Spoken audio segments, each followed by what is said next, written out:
ఉన్నోళ్ళే కాదు, ఆ ఉత్తరప్రదేశ్ నుంచో లేకపోతే ఉత్తర భారతదేశం నుంచో గుజరాత్ నుంచో ఉద్యోగాలు చేయడానికి మన దగ్గరకు వస్తారు. మీరే అభివృద్ధి చేస్తే, మీరు ప్రాతినిధ్యం వహిస్తున్న ఉత్తరప్రదేశ్లో ఎందుకు ఉద్యోగాలు వస్తలేవు? మనోళ్ళు అక్కడికి ఎందుకు పోతలేరు? మీరు పుట్టి పెరిగిన గుజరాత్లో ఎందుకు ఉద్యోగాలు వస్తలేవు? ఇక్కడి నుంచి అక్కడికి ఎందుకు పోతలేరు?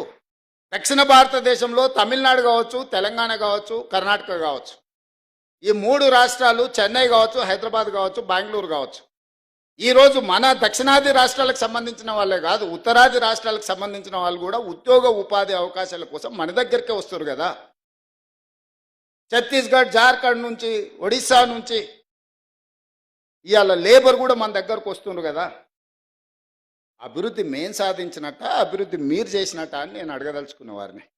అభివృద్ధికి చిరునామా మన ప్రాంతాలు, కష్టానికి మారు పేరు మనం. మార్కెటింగ్ రకరకాల వాళ్ళు చేసుకుంటారు, వాళ్ళకి మార్కెటింగ్ చేసుకునే తెలివితేటలని చేసుకుంటారు. కష్టం చేసేదే మనకు తెలుసు.